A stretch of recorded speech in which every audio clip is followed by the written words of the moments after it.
उसमें कई चीजें कई फैक्टर्स हैं। जैसे हम लोगों ने किताबों की प्रेजेंटेशन में बहुत ज्यादा तवज्जो दी है, पेपर की सिलेक्शन पे, बाइंडिंग की सिलेक्शन में। अगर आप देखें तो हमने एक और चीज इंट्रोड्यूस कराई, जो टेक्सचर प्रिंटिंग होती है किताबों के टाइटल पे।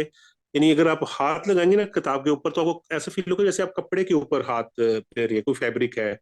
तो हमने जिल्दें भी बड़ी यूनिक सी बनाई हैं। बाइंडिंग अगर आप देखें ना हमारी किताबों की, तो वो दीगर पब्लिशर से आपको बड़ी यूनिक नजर आएंगी। तो हमारी अपना एक स्टाइल है, अपना एक काम करने का। यानी किताब, हम बुक कॉर्नर की किताब तो हाथ में उठाते हुए पता चल जाता है कि ये बुक कॉर्नर की है, किसी और अदारे की है। जी बिल्कुल बिल्कुल। और आपने उसामा सिद्दीकी फिर स्नफिंग आउट द मून का भी तो उर्दू का तर्जुमा छापा है ना? जी बिल्कुल, स्नफिंग आउट दी मून भी छापी है हमने। हमने तीनों किताबें इनकी शाया की हैं उसामा की। और माशाल्लाह देखिए, एक और बात जो उसामा की किताबों की मैं आपको बताना चाह रहा था, कि ये किताबें फरोख्त भी बहुत अच्छी हुई हैं। अभी देखिए, गुरूब शहर का वक्त अभी रिसेंटली पब्लिश हुआ है, उसका दूसरा एडिशन भी छप गया है। बल्कि वाह। दूसरा एडिशन भी आधे से ज्यादा सेल हो चुका है। वाह, और ये क्या 500 की आपने प्रिंट्स की थी या हजार हजार की? देखिए, पिछले तकरीबन 2 साल से हम 500 पे ही आए हुए हैं, मगर 500 किताबें अब देखें साल भी नहीं हुआ वो निकल गई, बहुत बड़ी बात है। बल्कि ज्यादा निकल गई है। सेकंड एडिशन का भी इस वक्त ऑलमोस्ट वो 1000 कॉपी सेल हो गई है गुरुवे शहर। बहुत बड़ी बात है। और दूसरे जो आपके राइटर हैं जिनको मैं जानती हूँ, तो मैं उनका भी जिक्र करूँ और मालूम करूँ। अली अकबर नातिक। दरअसल आपके बारे में मुझे पहली दफा उन्हीं से पता लगा था। नहीं, बहुत शुक्रिया, हमारे बड़े प्यारे दोस्त हैं। और देखिए, अली अकबर नातिक नो डाउट पाकिस्तान के इस वक्त नंबर 1 इस पर है इस वक्त फिक्शन में जो सेल हो रहे हैं। वो बेस्ट सेलिंग ऑथर हैं। और उनकी किताब नौलखी कोठी के तो पता नहीं कितने एडिशन शाया हो चुके हैं। हमसे पहले भी वो काफी शाया हो चुकी थी किताब। हमने तो उसको आई थिंक 2020 में शाया किया था पहली बार, 2019 या 20 में। तो हम्म। वो भी बहुत अच्छी सेल हुई किताब उनकी, नौलखी कोठी। और कमारी वाला भी, उसके भी 4 एडिशन आ चुके हैं। नौलखी कोठी के तो आई थिंक 9 एडिशन आ चुके हैं। 9 एडिशंस मतलब 500 के? नहीं नहीं, ये नौलखी कोठी हजार हजार का एडिशन पहले छपता है। ये तो अभी जाके 500 छपे हैं। शुरू में जो एडिशन छपे वो हजार हजार के छपे हैं। जबरदस्त, ये बहुत बड़ी बात है। और ये ज्यादातर पाकिस्तान ये में। जो 500 किताबें हैं ना, ये तो ये रीसेंट टाइम में हुआ ना, 1 साल हुआ है इनको 500 किताबें शाया करते हुए। उससे पहले तो किताबें हजार हजार छपती थी। बिल्कुल बिल्कुल। तो असल में देखिए, 500 किताबें क्यों छापते हैं उसका मैं वजह बताऊं क्यों। क्योंकि पेपर की प्राइस ज्यादा हो गई है। अब देखिए, सिंपल सा फॉर्मूला है, जितने में हमारी 1000 किताब तैयार होती थी ना साल पहले, अभी उतने में हमारी 500 किताब तैयार होती है। यानी अमाउंट वाइज देखा जाए तो सेम अमाउंट लगती है, हम्म, मगर पेपर की प्राइस इतनी ज्यादा हो गई है कि जितने में साल पहले 1000 किताब तैयार हो जाती थी, अब उतने में 500 किताब तैयार होती है। जी बिल्कुल। और आप बताइए कि आप ट्रांसलेशंस भी करते हैं?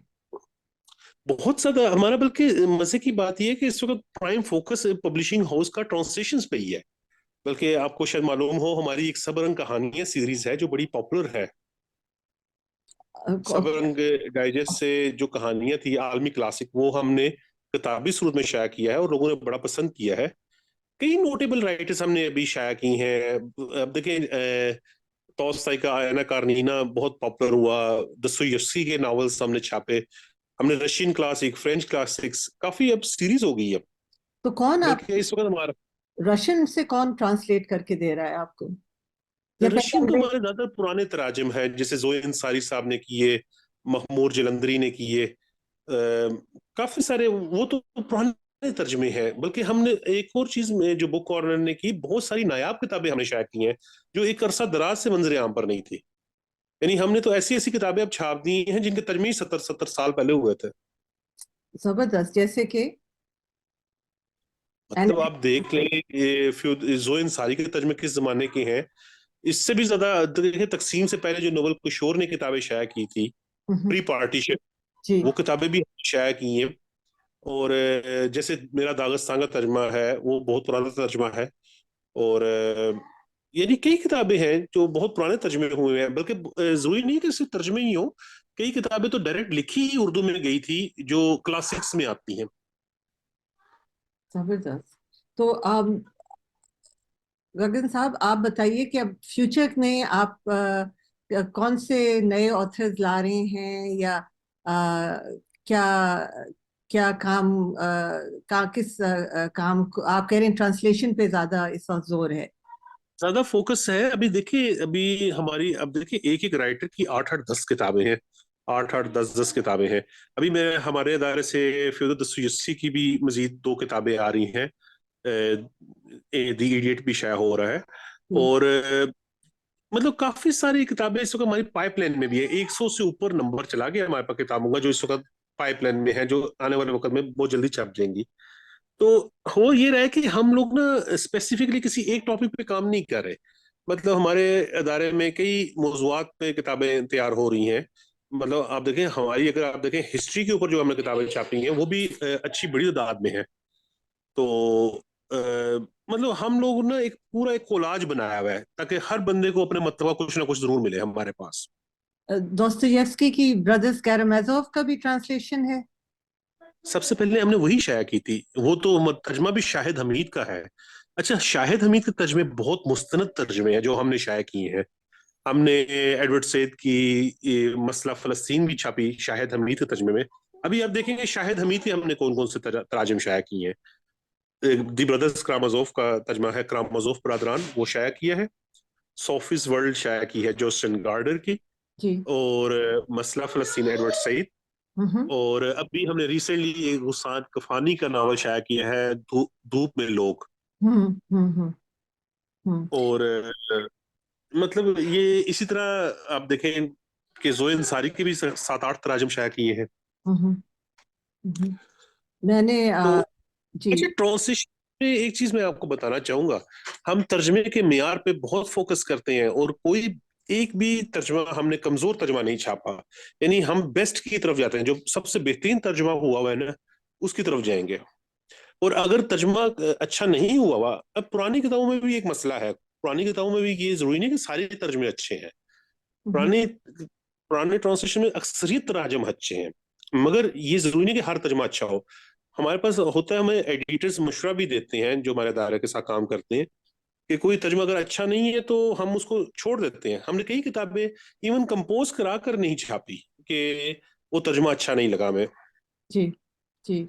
हाँ, ये बड़ी मुश्किल बात है। अगर तर्जुमा। इवन हमारा काफी खर्चा हो जाता है, जाहिर है काफी मराहल से गुजर के किताब आती है ना। पर हम्म। कई किताबें हैं जो जब हम देखा कि वो तर्जमे के मियार पे मसाइल हैं, या कोई और मसला है, कोई और इशू है, तो हम किताबें छोड़ भी देते हैं। यानी ये कतई जरूरी नहीं है कि किताब हमारे पास अगर आई है तो वो छपेगी भी। हम किसी भी मौके पे उसको छोड़ देते हैं अगर हमारे वो मजाज की ना हो किताब। क्योंकि पहली चीज जो हमारा जो प्राइम फोकस है ना वो क्वालिटी कंटेंट है। हम्म। यानी कंटेंट पर पहली यानी कंटेंट में सवाल उठ गया तो फिर किताब छोड़ देंगे हम। बहुत ही बड़ी बात है, और ये बहुत ही जरूरी बात है। गगन भाई, अगर आप यहाँ हम एक छोटा सा पॉज लेंगे और फिर वापस जी आए, जी, गुफ्तगू को जारी रखेंगे, ठीक है? नो इशू, बेहतर। Thank you. जी, तो हम ट्रांसलेशंस की बात कर रहे थे। गगन भाई, आप कह रहे थे कि जब अगर कोई ट्रांसलेशन अच्छा नहीं होता तो उसको फिर छोड़ देते हैं। जी बिल्कुल, कई बार ऐसा हुआ है कि तर्जमे में कुछ ऐसे मसाइल सामने आए हैं कि फिर हमारा वो मतलब कल दिल ही उचाट हो जाता है, फिर हम छापने को दिल ही नहीं करता। क्योंकि पहली चीज तो मैंने आपको बताया कंटेंट ही होता है किताब का। जी। सॉरी, मेरा समय गला खराब है। जी। तबीयत आपकी ठीक नहीं थी। हाँ जी, बस ये है कि खांसी किसी किसी टाइम हो जाती है और काफी ज्यादा हो जाती है, मगर अब काफी बेहतर हूँ पहले से।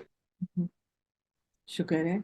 और ये आप मुझे बताएं कि मैं आ रही थी इस्लामाबाद से कुछ हफ्ते पहले लाहौर की तरफ। मेरा बड़ा दिल चाहा कि मैं यहाँ झेलम पे रुक के आपकी दुकान विजिट करूं। तो जरूर कीजिए, बड़ी खुशी होगी आपकी आमद से। ड्राइवर ने कहा कि नहीं, ये हम नहीं कर सकते, इसलिए कि हम तो मोटरवे पे हैं, और कोई हमें 2 घंटे लगेंगे डिटूर करने में। तो मुझे बहुत इस बात से तकलीफ हुई कि इस्लामाबाद से